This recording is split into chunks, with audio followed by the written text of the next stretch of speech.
जय श्री कृष्णा, राधे राधे। माघ मास में किया गया एक छोटा सा पुण्य जन्म जन्मांतर के पापों का नाश कर देता है। तो आज के महात्म्य में अध्याय 22 की यह कथा आपको भक्ति, वैराग्य और मोक्ष का मार्ग दिखाती है, इसीलिए इसे अंत तक अवश्य सुने। और साथ ही अंत में आपको सुनाई जाएगी श्री कृष्ण चालीसा। तो इसीलिए पूर्ण श्रद्धा, भक्ति और मन से इस वीडियो को देखिएगा, कथा को सुनिएगा। तो देखिए, आज तारीख है 25 जनवरी और वार है रविवार और आज माघ माह के शुक्ल पक्ष की सप्तमी तिथि है, जो कि रथ सप्तमी के नाम से जानी जाती है। और यह जो सप्तमी तिथि है वो रहेगी रात्रि 11:10 तक और उसके बाद प्रारंभ हो जाएगी अष्टमी तिथि। और आज ब्रह्म मुहूर्त का समय रहेगा सुबह 5:36 से लेकर 6:24 तक और अमृत काल का समय रहेगा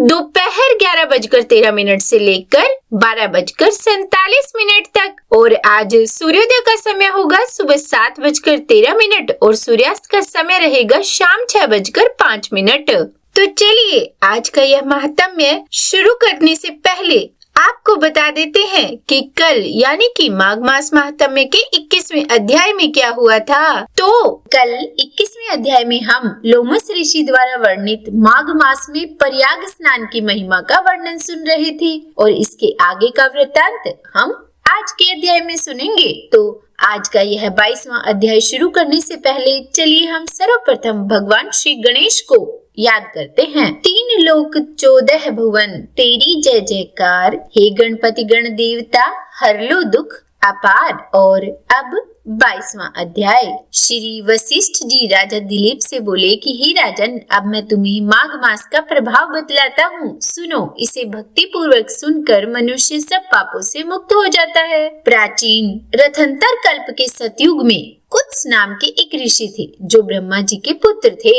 वे बड़े ही तेजस्वी और निष्पाप थे। उन्होंने कर्दम ऋषि की सुंदर कन्या के साथ विधि पूर्वक विवाह किया। उसके गर्भ से मुनि के वत्स नामक पुत्र हुआ जो वंश को बढ़ाने वाला था। वत्स की 5 वर्ष की अवस्था होने पर पिता ने उनका उपनयन संस्कार करके उन्हें गायत्री मंत्र का उपदेश किया और अब वे ब्रह्मचर्य का पालन करते हुए भृगुकुल में निवास करने लगे।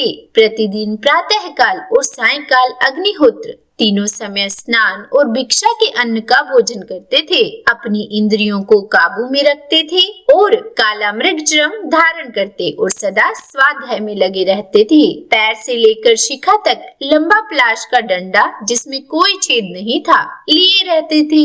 हाथ में सदा कमंडल धारण करते, स्वच्छ कोपिन पहनते, शुद्ध भाव से रहते और स्वच्छ यज्ञोपवीत धारण करते थे। उनका मस्तक सदैव भस्म से सुशोभित रहता था। वे सबके नैनों को प्रिय जान पड़ते थे। प्रतिदिन माता पिता, गुरु, आचार्य, अन्य बड़े बूढ़ों, सन्यासियों तथा ब्रह्मवादियों को प्रणाम करते थे। वे सदैव यज्ञ में तत्पर रहते थे और सदा शुभ कर्मों का अनुष्ठान किया करते थे। वे हाथ में पवित्री धारण करके देवताओं, ऋषियों और पितरों का तर्पण करते थे। फूल, चंदन और गंध आदि को कभी हाथ से छूते भी नहीं थे। मौन होकर भोजन करते थे। मधु और खारा नमक नहीं खाते थे। खड़ाऊ नहीं पहनते, सवारी पर नहीं चढ़ते थे, शीशे में मुंह नहीं देखते थे। नीला, लाल और पीला वस्त्र, खाट, आभूषण तथा और जो भी वस्तुएं ब्रह्मचर्य आश्रम के प्रतिकूल बताई गई हैं, उन सब का वे स्पर्श तक नहीं करते थे। सदा शांत भाव से सदाचार में ही तत्पर रहते थे। ऐसे उत्तम आचारवान और ब्रह्मचर्य का पालन करने वाले वत्स मुनि सूर्य के मकर राशि पर रहते माघ मास में भक्ति पूर्वक प्रातः स्नान करते थे। वे उस समय विशेष रूप से शरीर की शुद्धि करते थे। माघ स्नान से उन्हें आत्मिक प्रसन्नता मिलती थी और वे मन ही मन अपने भाग्य की सराहना करते थे कि अहो भाग्य मेरा जो मुझे इस पश्चिमी वाहिनी कावेरी नदी में स्नान अवसर मिला। समुद्र में मिली हुई जितनी नदियां हैं उन सब का प्रवाह जहाँ पश्चिम या उत्तर की ओर है, उस स्थान का प्रयाग से भी अधिक महत्व बताया गया है। मैंने अपने पूर्व पुण्यों के प्रभाव से आज कावेरी का पश्चिम गामी प्रवाह प्राप्त किया। मैं कृतार्थ हूँ, बहुत ज्यादा कृतार्थ हूँ। और इस प्रकार सोचते हुए वे प्रसन्न चित्त से कावेरी के जल में तीनों काल स्नान करते थे। उन्होंने कावेरी के पश्चिमी गामी प्रवाह में 3 साल तक माघ स्नान किया और उसके पुण्य से उनका अंतःकरण शुद्ध हो गया। वे ममता और कामना से रहित हो गए। तदंतर माता पिता और गुरु की आज्ञा लेकर वे सर्व पापनाशक कल्याण तीर्थ में आ गए। उस सरोवर में भी 1 मास तक माघ स्नान करके ब्रह्मचारी वत्स मुनि तपस्या करने लगे। उसके बाद ऋषि वशिष्ठ जी राजा से बोले कि हे राजन, इस प्रकार उन्हें उत्तम तपस्या करते देख भगवान विष्णु अत्यंत ही प्रसन्न होकर उनके आगे प्रत्यक्ष प्रकट हुए और बोले कि हे मृगशृंग, मैं तुम पर बहुत अधिक प्रसन्न हूँ। ये कहकर भगवान ने उनके मस्तक का स्पर्श किया। तब वत्स मुनि समाधि से जाग उठे और उन्होंने अपने सामने भगवान विष्णु को देखा। भगवान विष्णु सहस्र सूर्यों के समान तेजस्वी, कौस्तुभ मणि धारण किए हुए, मन को शांति देते हुए दिख रहे थे। उन्हें देखकर मुनि ने बड़े वेग से उठकर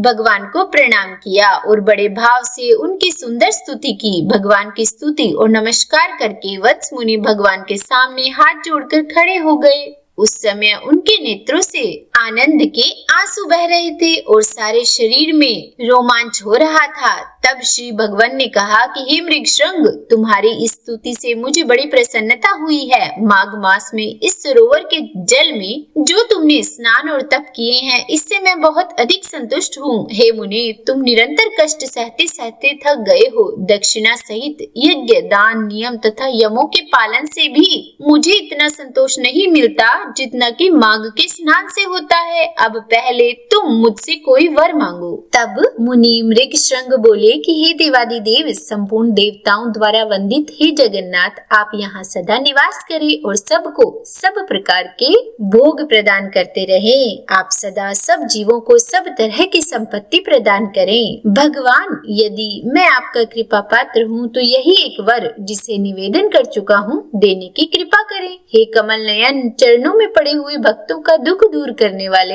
हे अच्युत, आप मुझ पर प्रसन्न होइए। शरणागत दीनवत्सल, मैं आपकी शरण में हूँ। तब भगवान विष्णु बोले कि हे मृगशृंग, एवं अस्तु, ऐसा ही होगा। मैं सदा यहाँ निवास करूंगा। जो लोग यहाँ मेरा पूजन करेंगे उन्हें सब प्रकार की सुख संपत्ति प्राप्त होगी। और विशेष प्रकार से जब सूर्य मकर राशि पर हो, उस समय यदि इस सरोवर में स्नान कोई करेगा तो उस मनुष्य के सब पाप नष्ट हो जाएंगे और वह मेरे परम पद को प्राप्त होगा। व्यतिपात योग में अयन प्रारंभ होने के दिन, संक्रांति के समय विषु योग में पूर्णिमा और अमावस्या के दिन तथा चंद्र ग्रहण और सूर्य ग्रहण के अवसर पर जो कोई भी यहाँ स्नान करेगा और यथाशक्ति दान देगा तो वह मनुष्य मेरे लोक में प्रतिष्ठित होगा। भगवान गोविंद के यूं कहने पर उन ब्राह्मण कुमार ने पुनः भगवान को प्रणाम किया और भक्तों के अधीन रहने वाले श्री हरि से फिर एक प्रश्न किया कि हे कृपानिधे, हे देवेश्वर, मैं तो कुत्स मुनि का पुत्र वत्स हूँ, फिर मुझे आपने मृगशृंग कहकर क्यों संबोधित किया? तो बोलिए विष्णु भगवान की जय। यह था आज का 22वां अध्याय। अब देखिए इसके आगे क्या हुआ। भगवान विष्णु ने ऋषि पुत्र वत्स को क्या कहा, यह सब हम जानेंगे कल, यानी कि इसके 23वें अध्याय में। और चलिए अब सुनाते हैं आपको श्री कृष्ण चालीसा। वंशी शोभित कर मधुर, नील जलद तन श्याम,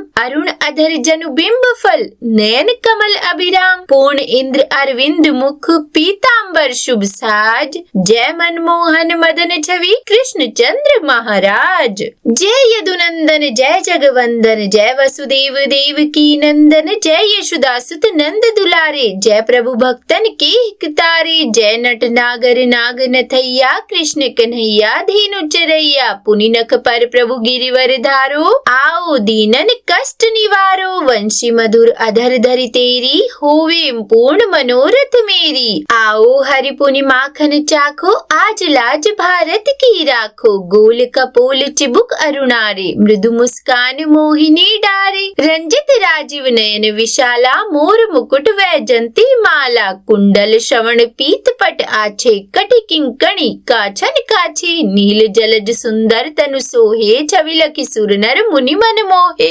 मस्तक तिलक अलक गुंगराले, आओ कृष्ण बांसुरी वाले, करि पै पान पूत नहीं तार्यो, अका बका कागा सुर मार्यो, मधुवन जलत अग्नि जब ज्वाला, भय शीतल लख तहि नंद लाला, सुरपति जब ब्रिज चढ़े रिसाई, मूसल धार वारी वर्षाई, लगत लगत ब्रिज चहन बहायो, गोवर्धन नख धारी बचायो, लखी यशोदा मन भ्रम अधिकाई, मुख महम 14 भुवन दिखाई, दुष्ट कंस अति उधम मचायो, कोटि कमल जब फूल मंगायो, नाथी काल ही तब तुम लीने, चरण ही दे निर्भय कीने, करी गोपिन संग रास विलासा, सबकी पूर्ण करी अभिलाषा, केतिक महा असुर संघार्यो, कंस ही केस पकड़ दे मार्यो, मात पिता की बंदी छुड़ाई, उग्र सैन कहम राज दिलाई, मही से मृतक छहो सुतलायो, मातु देव की शोक मिटायो, भौमासुर मुर दैत्य संघारी, लाए